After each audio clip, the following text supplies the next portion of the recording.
Introduce. Hi guys. Yeah, we Ongeza volume. Hi guys. Wow. Welcome to the first visual episode of Ongeza Volume, the podcast. And it's so crazy who my first guest is. Manze. Needs no introduction, lakini pia itakuwa poa akijiintroduce. Wagwan. Unawaitangaje mafans wako? Fam. In the club. in the club, anyhow, the fam. Wenye volume. My name is Bensoul. I'm a Papa Soul. I'm the Lion of Sudan. Yeah, I'm grateful to be here. Yeah. It's been long overdue. Yo. Sasa amenitafuta siku mingi akanikasirikia mara kadhaa. Siku kasi. Here we are. It's worth it. Na kasirika kidogo, kasira kidogo sina baya. Attention. See, once in a while. Yeah. It's only right, since umesema ni overdue, I think the best thing would be to have like an aerial view of your journey. Oh, on my journey. Like where we started, because I remember I first met you in 2019. Yeah. No, ulikuwa at a very different place as compared to, that's how many years now? 6 years? 6 years actually. 6 years. 6 years, yeah. So mine, like 6 years nimepita hivyo.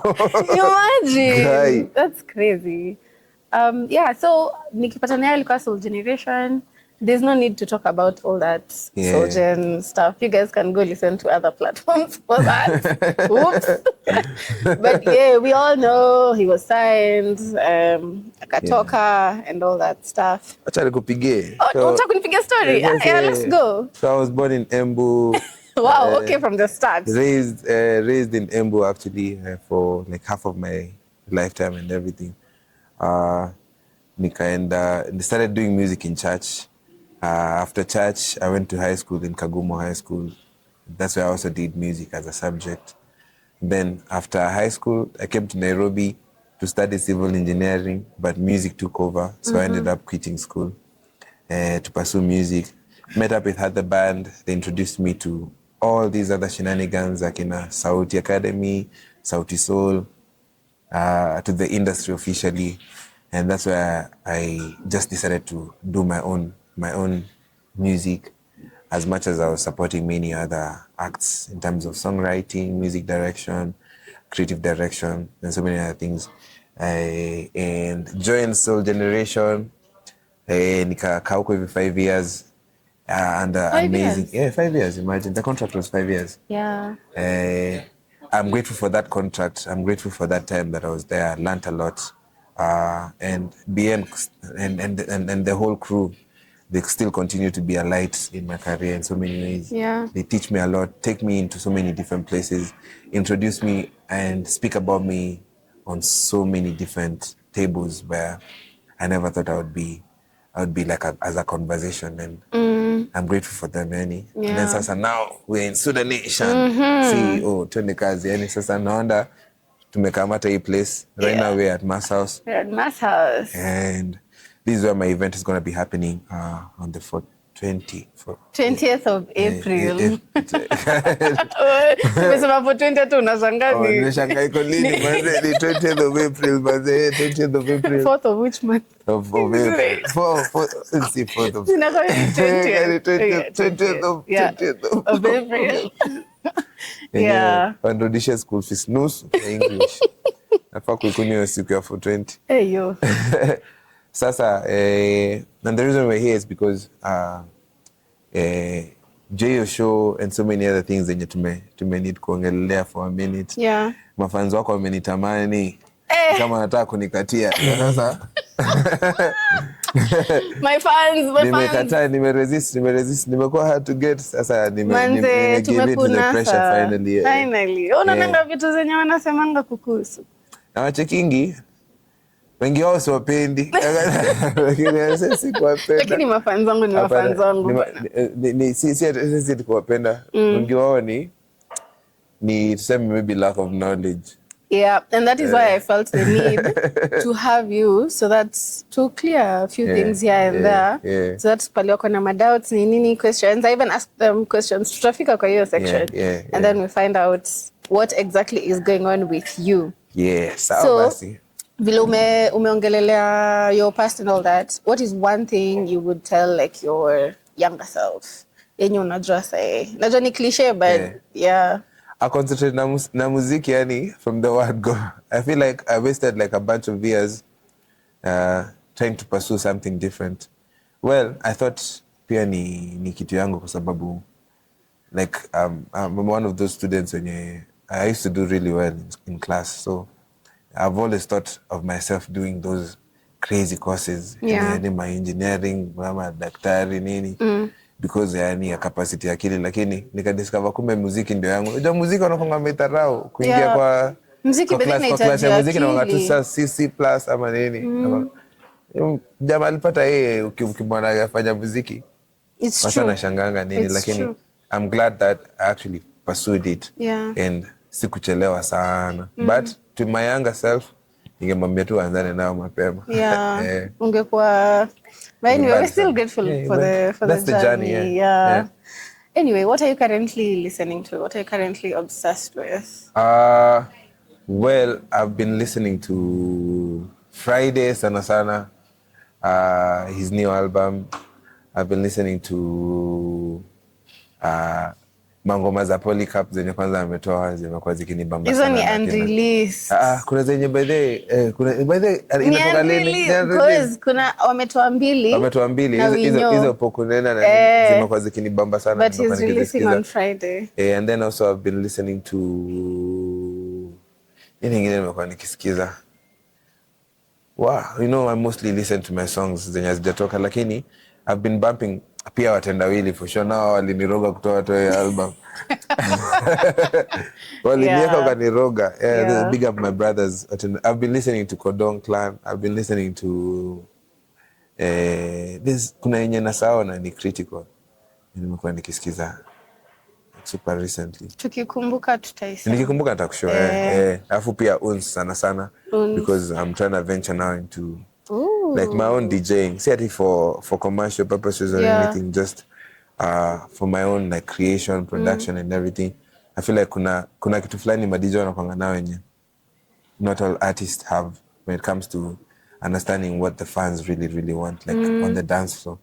So that's why I've been trying to venture into that, to just understand like nini naeza do different in terms of my music, just to make it even last more in their hearts. Okay, that's way like research. Ish. That's invested, even what we do. For everything, 100%. Okay. Umongelelea the time that you were signed with Soul Generation.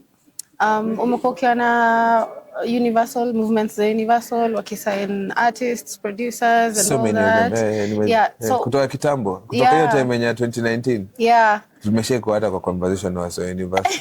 So wasanii wengi huogopa mambo na labels and all that, which has been an ongoing conversation even on the podcast. So like, what is your view in terms of mambo na label na wasanii? Well, I feel like different contracts zinakuanga tofauti sana pertaining to different artists.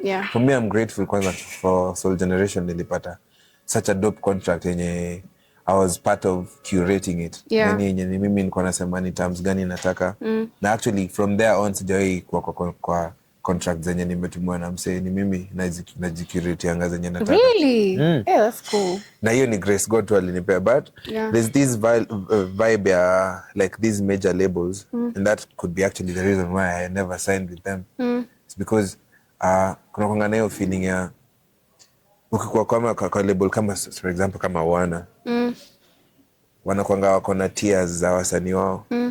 Kuna number 1 tier wenye msanii tuseme for example ni kama wakina The Weeknd na nini, au wanapewa number 1 priority. So umeingia wa kwanza, umeingia tu umekuwa huku chini, zile masa pesa zinagawana sasa za wasanii wenye wanafaa kutumia hii pesa fulani na nini. By the time ufikiwe manzi inakuanga kazi. And I've seen that happen, not to me, but even to like bigger artists. Like for example, akina Ben walikuwa part of Universal kitambo. Yeah. Through conversation yangu na Bien nilisema sitaweza kusign kwa sababu ukiangalia kina Bien walikuwa wanoma sana na any na reach yao ni incredible yenyewe hata, lakini imagine walikuwa wanatreatiwa better than mse kama Nasty C. Kwa hiyo label. Yeah. Meaning that since Nasty amekuwa kwa hiyo category fulani like ana receive more privileges than compared to akina Sauti, but they proved them wrong at that point. Lakini si feel ni kama anahitaji kufanyia vitu zote, so inaweza kuwa successful kwa mse fulani, that's why I don't cancel it out. Na pia inaweza kuwa like a flop kwa a certain type of artist. Yeah, but niko grateful kwa wase wenye nimeona wamesign nao. Ina look up wallahi, na inakapua so I hope iendelee hivyo vizuri. Wasa siogope. Wasa siogope. The thing is, hakikisha hiyo contract yenye unatumiwa unaisoma na wale hata kama wawili. Yeah, true. Kwa sababu unapatanga kuna clause fulani zenye zinakwanga saizi unaweza dhani si important. But later. But wait till you guys start making like 100M. Yeah. When the amount of money that's going to them. Yeah. That's when now things inakuuma unaanza kusema wow. Yeah, makes sense. Now, in that direction, there was a question that came in. What is Sudan Nation? Is it like your gang? Is it a label? What is Sudan Nation? Sudan Nation is a company. It's not like a record label or anything. It's a company that could later on have a record label, could later on have like a fashion line, could later on have like even a restaurant, an events place like this. Could later on have like a rehearsal spaces, a warehouse yenye inaweza kuwa iko na everything yenye wasa wanahitaji in terms of art, like in terms of shooting music videos, recording songs, shooting movies, and all that. So it's just it's a company. It's a Kenyan registered company. I'm the CEO. Ina run anything Sudan. I get you. Yeah, but later on inaweza kuwa label yenye inaweza support wasanii wengine. Yeah, we're just starting anyway. But the thing is, we have started on a good high, on a good note. The future is bright. Yeah, but and then also we are super visionary. Yeah. The amount of things that we're trying to do ni pesa tu actually. Sponsors. Watu pesa tafadhali mnitafute na mnifollow. Mwache kujenga malls. Hii investment hapa. Kujeni muinvest in Sudan Nation. Ideas ziko mob sana. So many incredible ideas. Yeah. And this now like the third time we're having our concert every 420. Yeah. Nah, this one now is gonna be bigger and better. Do you know nobody else can have a gig on that day? Haizi ngana sasa na pastor. Pastor wa kanisa sasa unangana na ukituita hivi. Kwanza ni Sunday. Ndio this time imeangukia siku yenye Yesu ana resurrect. Manze, akiamka hivi namchoma. Wacha tusonge kabla. The most high. The most high. But hiyo siku anatupea motivation. Yeah. In that line, another question came in. So nitaziguzia tu tukiendelea. Kuna mtu alikuwa anasema unafaa franchise lighters. Well, kuna vitu mob zenye zimekuwa zikiplaniwa na kampani yangu na the gang. Yeah. Hizo vitu zote zinakaa malaya. Na lighter, ma rolling papers, anything merchandise yenye inahitaji gardening. Gardening. We are gardeners. Tutalima. Sisi ni wakulima. Mkale, unajua kulima. Kulima. Zinakam for sure. Okay. Yeah. Speaking about 420, I don't think I've been to your previous versions of 420. Nilikuwa kwa ile launch ya TLOS. Hiyo nilikuwa ya kwanza. Ilianza kama launch ya The Lion of Sudan. Yeah, and then now the next one was last year, right? Yeah, last year. So I wasn't able to attend last year that. Kukuja. Unfortunately. Mvua. Last year kulinyesha, lakini ilinyesha be crazy. I'm even glad kwa wale wase wenye walikaa by them mnanivali. Si huyu. Mimi nilikuwa naogopa hiyo venue. I'm just glad sai kuna Masshouse. That is unaipenda kwa nini? Sikuwa confident na sound kwa hiyo venue because I've attended a couple of events hapo. It was nice. Yeah, I'm glad it was nice. So into now the work that you put into putting together for 20. Unakuanga na the concepts in your mind yenye uko like una envision unasema okay for this year I want to do A B C D nataka set ikae hivi ama team yako ndio wanakupanga like how does Mimi, I am the beacon and light and the vision holder of the company and everything so everything inaanza kutoka kwangu naambia exactly nataka kufanya even in the band setting naambia nini nataka exactly hivi na hivi na hivi because it's something that I've done over the years for other brands for other people. And I feel like when I guide it, inakwanga with less mistakes and also inakwanga more satisfying to know ni mtoi wangu na nimemlea design fulani venye iko na najua all the parts, all the moving parts, how they move in a certain kind of way. So all the concepts zenye zina happeningi ni mimi inakwanga nimeanza alafu na brainstorm na gang team, we make them even much more better kwa sababu unaweza kuwa na idea lakini ukiweka ile iko super rigid it's not movable in a certain kind of way. Utajipata na idea yenye kwanza umejeka expectations zenye zitakuja kukuvunja moyo baadaye. So I'm always bringing up like a thought yenye iko planned a bit and then now we plan it even much more better with the team. Okay. Speaking of now having a team, niko sure kuna a lot of upcoming artists who are watching this. We would like to know like what is the importance of now having like a team enye inakusaidia kuhandle a few things here and there because I know you're not doing everything by yourself. You can't do everything by yourself. Akina Limba and the larger team. Like what's the importance and the impact that they've had in your journey so far? I feel like most of the times actually artists wana feeling out sihitaji manager wanafanya ni kama as you feel busy but the bigger you become and the more complicated it becomes najipata kuna so many parts zenye unaweza kosa kuona like for example in a day nafanyanga so many things if nikisema ni mimi mwenyewe nita account kwa mind yangu everything nafaa kufanya nitasahau vitu zingine so ni vipo kwa na team kwa sababu they remind you of the things that you had forgotten about. They help you enhance in terms of enhancing the plans and making them even much more accommodating for yourself. And then also wanakuficha uchi masiku zingine zenye wewe mwenyewe hujui nini unafanya nini unachoma. They're always there to hold you back and actually find a team that purely believes in your art and a team that is ready to like lay down a few years for themselves wakuja wasavi vision yenye uko nao kwa sababu hiyo vision it seems super bigger for you guys yenye achieve siwe pekee una achieve na hiyo timu yako na milestone yenye mmeachieve nyote pamoja. So hiyo ndio power yenye na feeling team inakwanga nayo. Mimi usahau sana actually. Mimi usahau vitu mob zenye kama leo nilikuwa nimesahau niko na hii nusura hivi nisahau lakini Limba akanikumbusha wewe tunatoka hapa tukienda Masshouse kasema sawa mheshimiwa. So also in terms of now the larger team you've played with Jukebox for how long now? Jukebox is his band.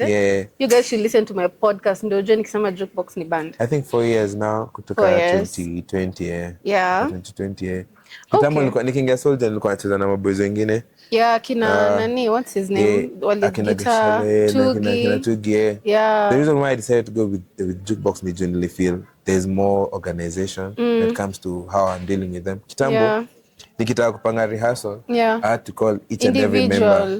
These days nakulingi gavi peke MD nilete gang waambie wakuje tunakaa na hiyo ni kitu poa sana venye walitengeneza hiyo pia organization yao na feel wame get even more jobs than venye wangezipata kwa independently.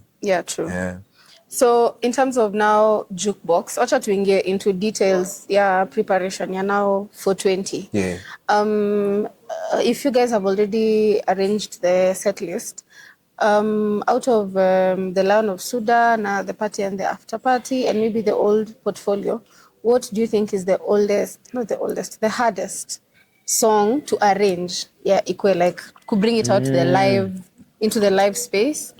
One from the Lion of Sudan and one from the party and the Afterparty. Well, For now, actually, I feel like the new songs are quite easy to arrange because one thing for sure, najua tuko nazo ni for the new songs, the new albums, tuko na hizo files zote. The older songs zinakuanga a bit complicated kwa sababu so lazima sasa tuende kwa AI kuseparate all the stems and then you arrange them again. Alafu pia songs za kitambo zingine zinakuanga zimepitwa na wakati, so lazima zinakuanga super sensitive, lazima uziperform in a certain different style. Yeah. So new songs ni rahisi kuarrange. Than the old ones. The old ones zinakuanga na stress tu yake yenye hata saa zingine na feeling, saa zingine hata nisiziperform, but for you guys wanazipenda manze. lazima Yeah, ni kama sasa kuambia kina BN performing ngoma ilikuwa kwa hiyo album ya mwanzo. Si lazizi. Utangoja sana. Yeah. Kama saizi and kama like last year I wanted to perform my whole catalog. Nilishindwa. Mbona ulishindwa? Tulifika 3 hours 30 minutes, sasa tuko kwa stage mazena na kina Gavi. Mimi nishachoka manze. Tumalize tukamaliza tu. But that shows you have a really rich catalog. Kuna catalog ya maana sana. Kama saizi stress niko nayo ni ya hizo mangoma zenye kuchoose, zenye nataka perform na zenye sitaki, zenye mafans wanataka ni perform. But I'm sure you'll hack it. I'm always the one who's creating the set list. Niwendo unasema yenye unataka yenye unataka. Alafu sana natumia Gavi set list ni reject. Does he suggest? Aseme ongeza hii. Si kuongeza hii ni ile ya na feel venye hizi zimefuatana naweza fuatana better hivi vingine. Like the musicality of it. But in terms of selecting the songs that I want to perform, definitely hiyo ni vision bearer mwenye anajua juu sasa sio wataimba.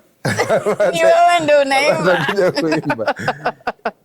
But zenye kama for example zenye tulikubalingi watu wanichagulia ni kama for example ikifika sasa kwa Dong na hizo vitu. Kuna so many different artists zenye sitapangia huyu mwingine anataka kuperform gani.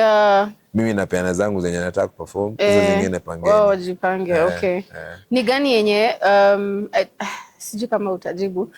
Ukiamsha tu hivi from your sleep, like what song do you know you're ready to perform? Yani at this point in time, because I know your journey imekuwa refu, so saizi maybe ukiamsha hivi ni gani, which is the easiest yenye unaweza the easiest maybe sema sasa extra pressure saizi since already nimeshai perform yani paka so many times wanieke ingine mpya.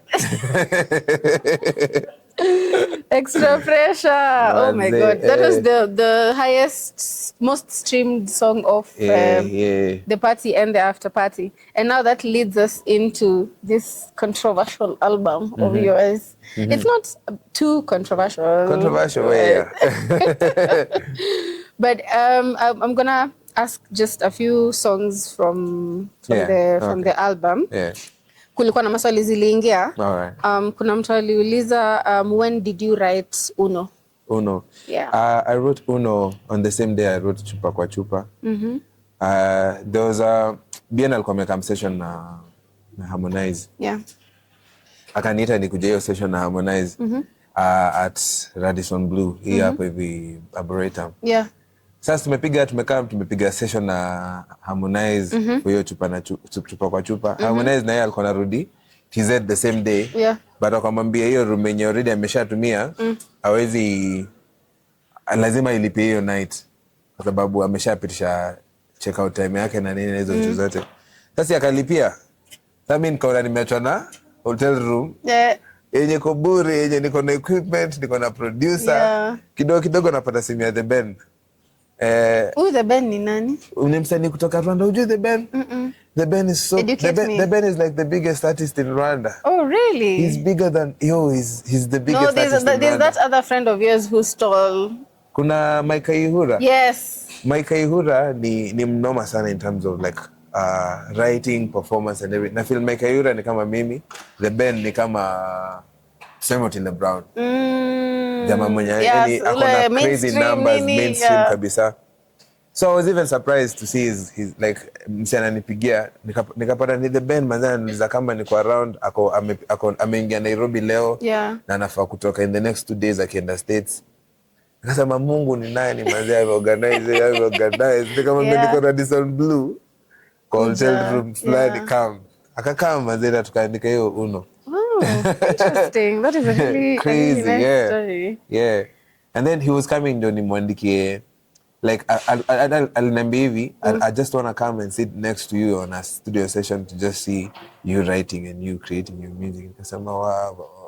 Yani mpaka wana confirm Yeah. from the highest artist tuko Rwanda. Amazing. Baraka. Yeah. Who played the what is that instrumental solo at the end of Uno? Is it keys, is it guitar? Ni Hendrix Sam. Really? Yeah. Okay. Chani take some time to absorb hiyo. Hiyo swali ilikuwa yangu. Ni Hendrix Sam. Sasa after tume create na GL. Yeah. Hizo ngoma tulitumia sasa Hendrix Sam. Nikamwambia nataka solo ina fulani, solo ya kama kompa hivi at the end of that song. Yeah. Because it sounds like guitar, but it sounds like keys. I don't know. Ni keys. Hendrix ni mnoma manze. Do you guys have something mnapika in future for us? Although we'll come to that later, but well, we've been working every week. Yeah. Kuna mangoma mob. For me and him, we never stop creating kwa sababu thing is we believe like there's a power in having like a strong catalog yenye ijatoka and released, yeah. So kuna mangoma mob zenye ni mimi tu kuzipangia nataka nini nazo, lakini this year there'll be a lot of singles as compared to other years because what I discovered with my albums is they have a lot of good songs zenye nikitoa album at once unatubombard. Kuna mangoma zingine zenye zinapotelea hapo katikati. Yeah, pay that attention. Na zingine na ni noma zenye nikiziamua kuzitolea music videos zinaenda vibaya sana. So I decided to put out like singles this year. Yeah. Ya kwanza inakam I think next week. Next week on Friday. Watu ni sisi ndio unatuambia wa kwanza. Sija announce but next week inaweza drop actually. Yeah. Kutoka utamu fulani. Nimeshaona mpaka music video. Yeah. It's bad. So nikange nikuwe vixen kwa one of your videos. Sawa. Walai. Walai. Kwa unashuku? No, ni sawa. Na feel kama niko na vixen. Niko na aura. Napenda, for sure. Kwa Dancing in Daylight, unasemanga kuna wivu sana in the industry. Is it something you've experienced? Industry inafaa kuwa na wivu, inakuanga na wivu, na wivu ni important. Wivu ina pump industry. Lazima wase wasikie wivu. Na lazima hata usikie wivu kiasi. Unachokia manze. You wanna be there. Manze ndio get up hivi hiyo ni the purpose of competition. Yeah. Competition ina creating hiyo kitu. So kuna wivu in the industry in terms of everything. Yani kuna wivu wenye wanakusikilia wivu ya ngoma zenye unafanya, wengine wanakusikilia wivu kuna mtu fulani, wengine wanakusikilia wivu juu they feel like you had it easy. How? Na sasa umeteseka huko kwa kona yako. But that's the industry. Hawezi ibadilisha any kind of. Okay. Unapendaje plug wako hadi ulimwandikia wimbo manze? Shida sasa si plug mmoja na shida si plug hata napenda. Tell us. The commodity. Yaani yenye sasa lazima umwombe juu sasa plug akishikwa anashikisha pia commodity. Na mwambie tafadhali afike. Maybe ashikwe after kama crackdown yenye inaendelea sasa hizi manzee wamekuwa wakishikwa wengi. Walai. Nimekuwa nikiona zikipost watu kwa Nairobi gossip walishikwa manzee sana nashangaa nashikiwa nyasi. Okay. Kuna mtu aliuliza kama kwa hii gig for 20 kama tunapewa samples. Napewa sample. Am I your father? Am I your father? Oh my God. That is answer enough. Mimi ni pedi wa mapenzi. Tafadhali mimi ni pedi wa mapenzi. Sasa unless sasa kama amekuja mapenzi nao mapenzi yao usiku tunaisample. Tunaiwekelea hapa hivi inapuliza hivi kila mtu anapokea mapenzi. But in terms of hiyo ingine ni mapenzi tu. Ni ujiamulie bidii kama utaka mnayo kama venye unajisikia. Bora tu kwa hapa ndani. Itakuwa sawa. Do you feel like the party and the after party did what you wanted it to do? Like, do you feel like? I feel like for me, it did what it was supposed to do, but I still feel like I didn't give it like in terms of enough pressure that I needed to give it. Yeah. And I feel like mostly si shida yenye ati hata kwanza hata ni shida ni mimi. Shida inaweza kuwa hata like when I was putting it out, Yeah. I was even low. Yeah. Kuna zingine tulifanya mpaka music video kama Uno already ilifanyika mpaka music video, lakini naangalia cut siipendi. Inabidi imekwama. Yeah. Hata extra pressure nilikuwa nikose ku-release ni venye tu niliangalia na bia nikasema sasa tuliaminia kijana wetu na tukampea mpaka budget, lakini hakutupea kenye tulikuwa nataka, lakini wacha itoke iende isumbue. Do you know, we've been having that conversation and tulikuwa like with so many people, everyone is just like, do you guys like this video? And most people don't. Bora wanapenda wimbo. Wanaona watch. No, but ilipata views. Iko 10 million. Na mimi inafaa kwa imeshaingia 10 million leo. Lazima approve points. But watu wanaipenda. We are not saying. The thing is, hiyo story kwanza kama ya hiyo music video. Yeah. The thing is, I have done like a lot of music videos na Roadman. And I love his work a lot, like crazily, in so many ways. Na over the years, kitu wenye alikuwa ameniambia ni anataka nimpatie budget. Yeah. Budget poa na nini afanye mambo. Nikampatia hiyo kitu, tulikuwa mpaka na Ari and everything. And we had everything right. Yeah. Even the location was so amazing. But I don't know what happened when it came to like the final edits and stuff. And then also, I was also pressured on time na so many other things. Nikaangalia my calculations, nitoe ama nisitoe. Nikasema I've spent a lot of money for me not to put it out. Weka hiyo kitu mwenye nataka ongea venye najisikia. Si already inaenda. Sometimes you have to do that.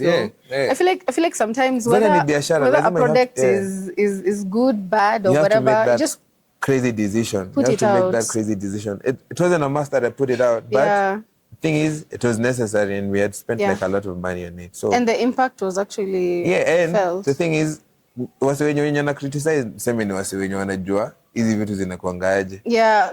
Kila mtu mwingine. Tuende pale Kikuyu ama tuingie pale hivi Kisumu ama tuingie pale wanaipenda. Jamaa hizi video nakaaje. Anakuambia je na kitu kama hiyo. Ni wengine. It makes sense. Wacha ma critics washindwe. On my platform? Washindwe ndo hao. Tutakwenda niangalie imefika ngapi.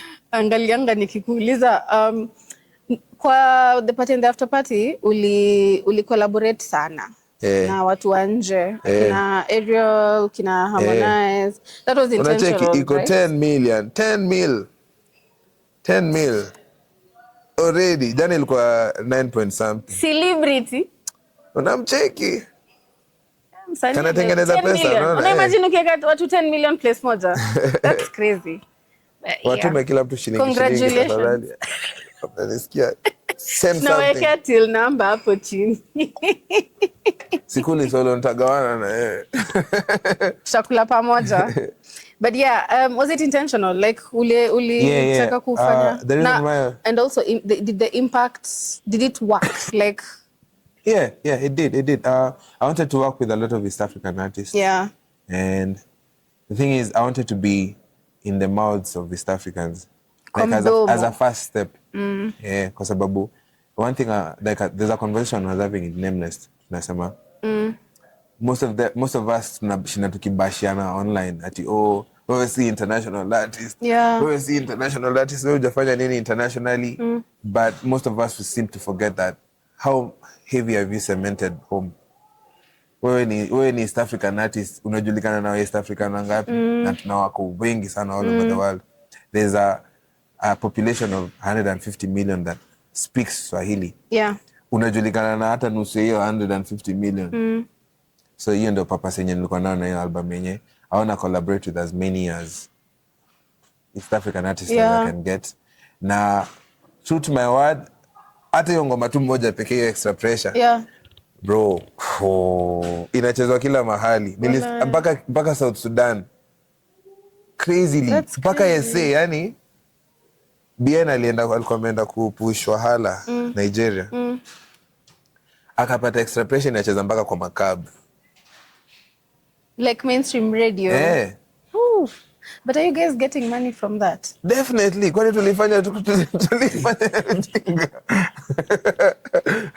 Kwani tunaipa ni shamba ni swali. definitely. All those streams they're making money somewhere. Hey, kuna like it's going crazy on Spotify over 5M. That's one of the like biggest pairs when it comes to like streaming money and stuff. So yeah, that's good. In Mongolia story kwa international, you had your Australia tour recently.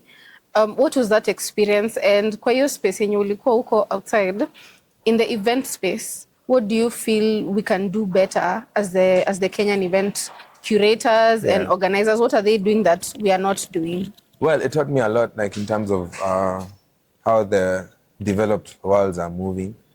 There are so many venues in different sizes. Unaweza pata venue inaweza hold us say 500, venue inaweza hold us say 1000, nyingine 2K, 5K, 10K kupanda.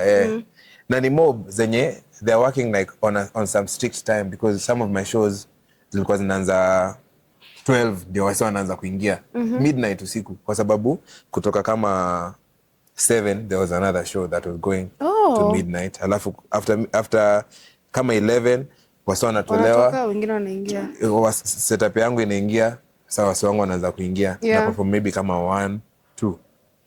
Hiyo ndio kitu yenye hatuna hapa.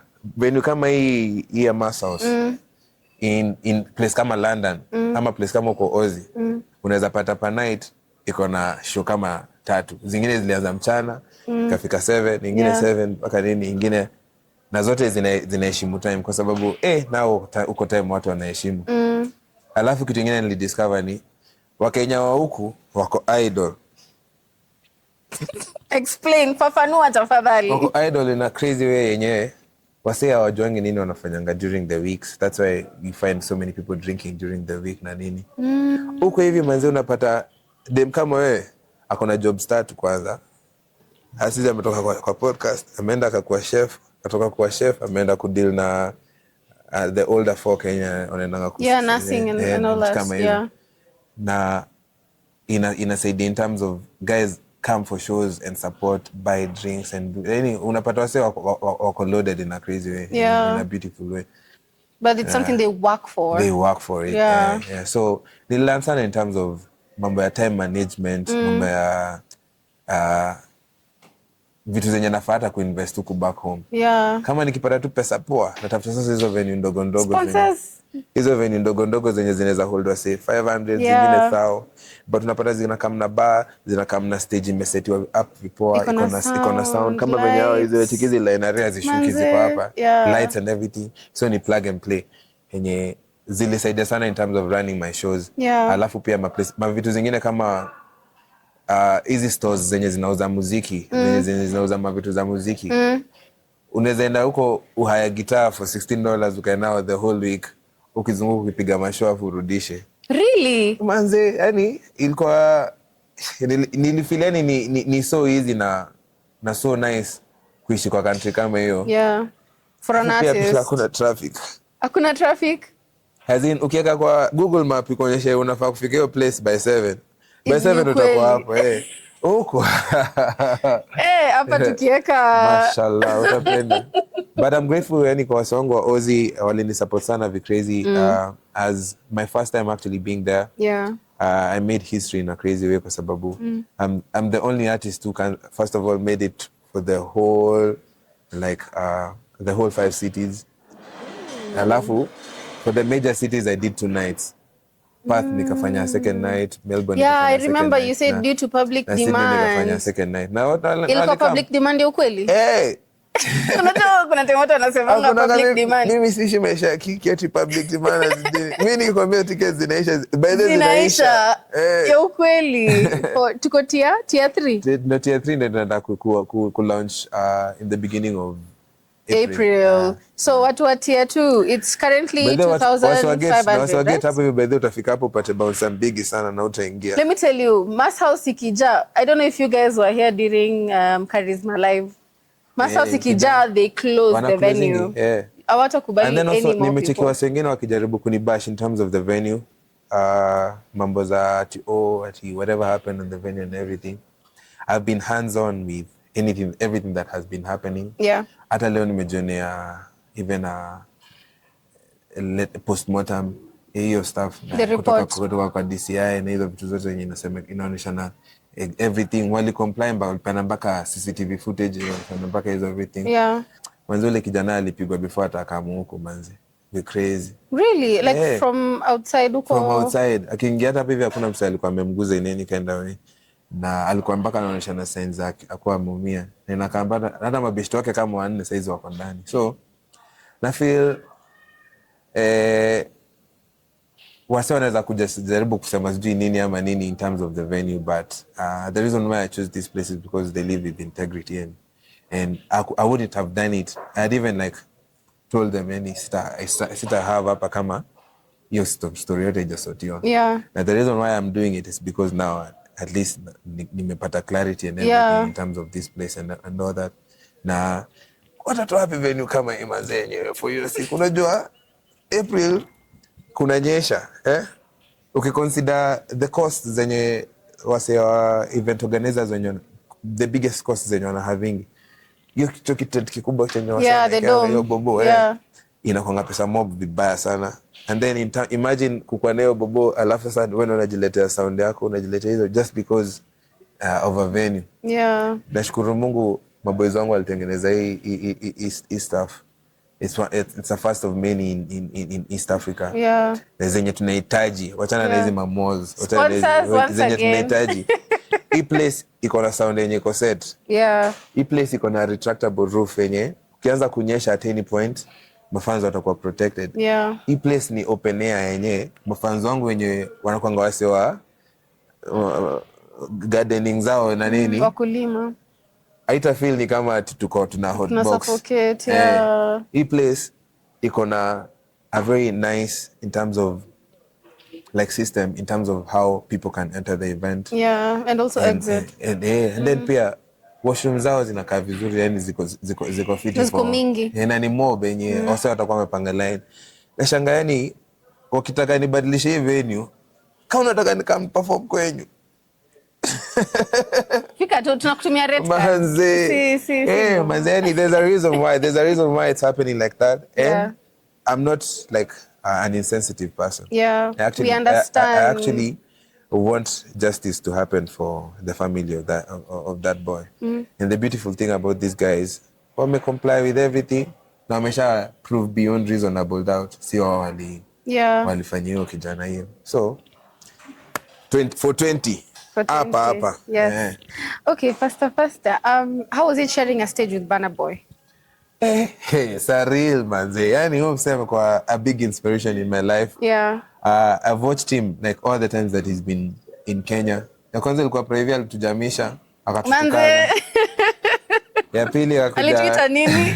Illiterate. Mimi nasema matusiake kwa sababu Olua. Yeah. Ingine alikamea Thrift Social, ingine akaka Mombasa. Tulikuwa huko hivi Mombasa kwanza na ndugu yangu hapa Crispin. Best thing ever. Yeah. Lakini at this time, he killed it and he proved why he's the African giant. And alinifunza kitu moja, like unity when it comes to your gang. Nimemcheki na hiyo band for more than 10 years, manze. Yenye amekuwa na hiyo, yani before hata wako wengi hivyo venye unajua alikuja na kikosi ya 60 kwa stage. 61, yeah.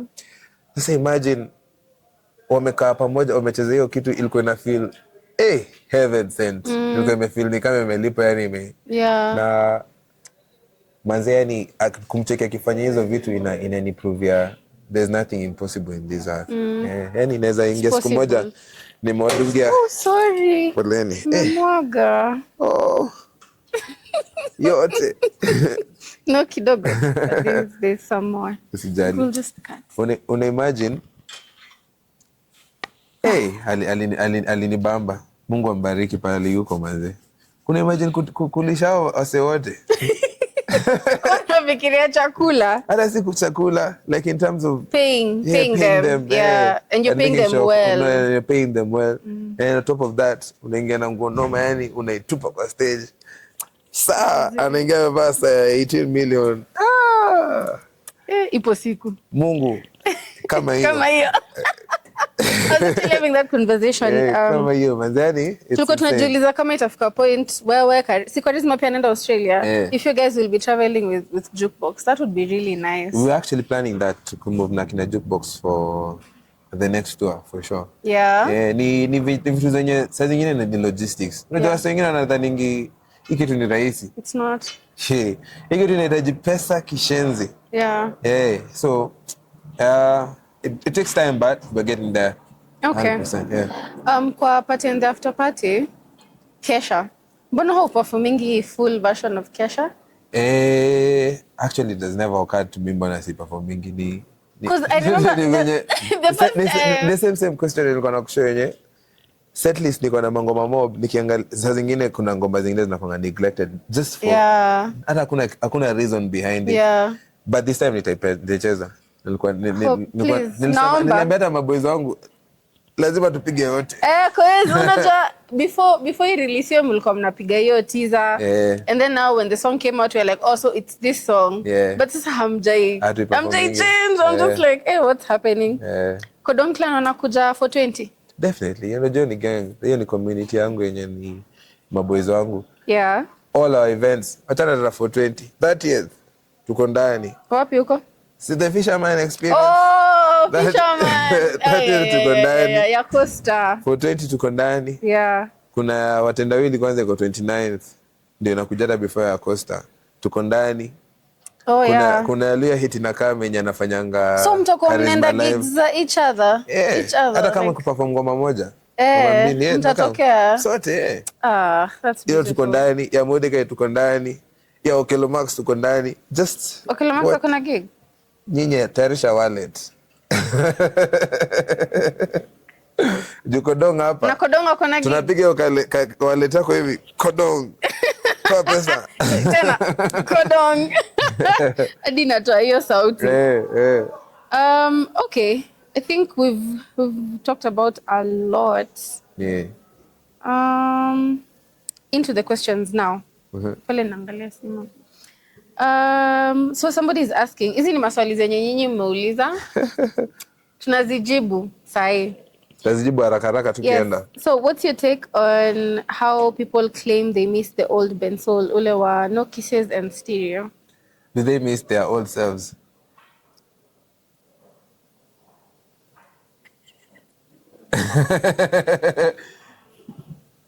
Same question. Zoea, mimi ndo niko. Zoea sauti. We grow, we move. We get different versions of Bensoul. Don't expect the old Bensoul. Expect a newer Bensoul. Okay.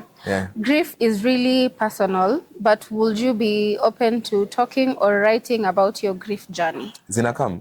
I have songs zenye nilikuwa nimeandika mom. Mob sana. Okay. Do you feel pressure to generate streaming numbers, and how does that impact your music right now? Nah, I don't feel pressure in generating like streaming numbers. I feel pressure in coming up with songs that really and truly touch me. So that's what I'm aiming. It's not about like the numbers. It's about like how does the music affect me in any kind of way. So the numbers will follow. And if they don't follow, I've already done enough numbers. True, period. You said you'd drop an album every 420, but this year you aren't. Why and what's the plan? I never said anywhere that I'm going to be dropping an album every 420. I just said I drop a project every 420. Like a project doesn't mean it's an album. Sometimes it's a song, sometimes it's something. It's an EP, depending on the vibe sometimes it's an event. Sometimes it's an event, depending on the vibe that I'm on that year. This time, by the way, lakini mtapata ngoma, imagine. Ngoma. Kuna song ya 420. Haya. At a previous interview, you mentioned that your current relationship being a proper change in your life. Do you feel like this is something that might change how your music sounds? Definitely, for sure. Another thing, for example, as I said, they miss the new Bensoul. They miss the old Bensoul. The old Bensoul manzi ako in that kind of position vitu zingine na pia aliandika hizo songs, hizo love songs. Sasa imagine niko in this kind of position and na feel I need to even like deliver more. Imagine the songs that will come out of that. Itakuwa poa sana. I've been writing a lot, like in terms of love, pure love. And that's what I was saying. Like, I don't chase numbers. I chase the feeling that I get from that song. And the feeling has to be pure. And when it's pure, it's because it's coming from a pure place. I'm not writing about like stories of jaba or anything. I'm writing about things that I'm going through. Yeah. So songs zinakam zingine zenye ziko super sentimental. Okay. Nimeambiwa nikukumbushe Chipo imepoa hata usidrop. Tukidrop bado watakula. Shash ama foreign? Nani aliuliza hiyo? It's a question. I'm not even making this up. I stopped smoking shash, tuseme kama for example kama 2020 or 2019. Okay. Huyo hakujui. California shit, vibe shit, vitu zingine yenye unaangalia unashangaa hata ukitolea hivi sanse. Anakuuliza na nini? Ni maua. Au umetoa mawe unipige nayo?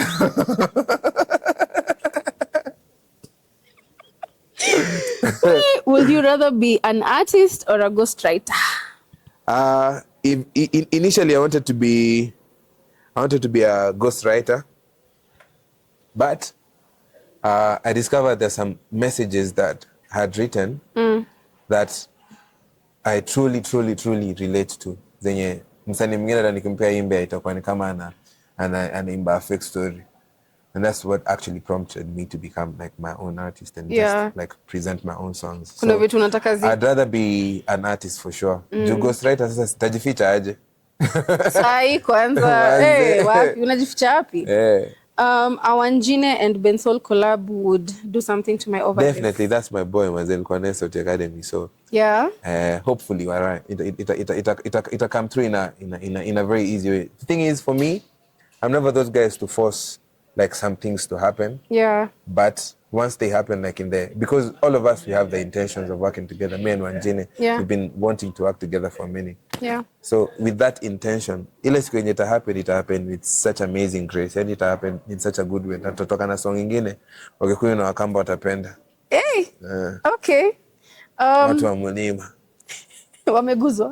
Wameguzwa. Tumekuwa tukiguza kutoka kitambo nyingine. The final question. People want an intimate acoustic show. Mtalipia hiyo bei. Yes. Because the things have to make sense, The thing is has to make sense. I'm actually planning like these living room shows zenye natengeneza a very exclusive one for the purposes of actually shooting, setting to have guests on it, but some lucky fans will get a chance to.